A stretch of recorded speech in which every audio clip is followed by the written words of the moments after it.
Hi, my name is Tori Mezevich. I'm a graduate student at the University of Rhode Island, working with Rhode Island Fish and Wildlife on a project studying the movement patterns of Atlantic brant.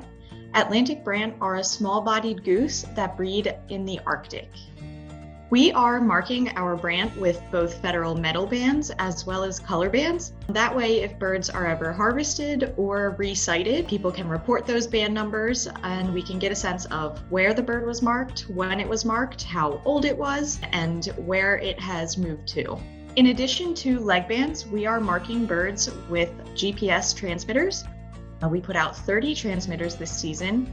And the units are placed on the birds via a backpack-style harness. So the harness is worked into the bird's feathers with the transmitter sitting on the bird's back. These units should remain on the bird for the remainder of their life. The units are solar powered, so they recharge when they are exposed to the sun, so that we should get data for multiple years and get movements following several annual cycles of Atlantic brant.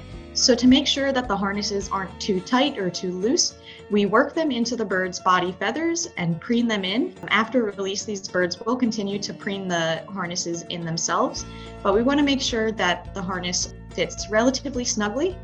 The material we use is elastic and stretchy to move with the bird's body as they lose and gain weight. The units themselves weigh no more than 3% of the bird's body weight to ensure that they don't hinder the bird's daily functioning. After the harness is attached, we hold the birds for a short period just to make sure that they're behaving normally and are functioning well with the transmitter.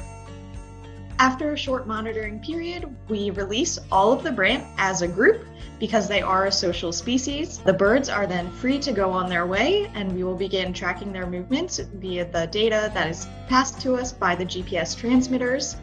And we will again follow these birds for multiple years.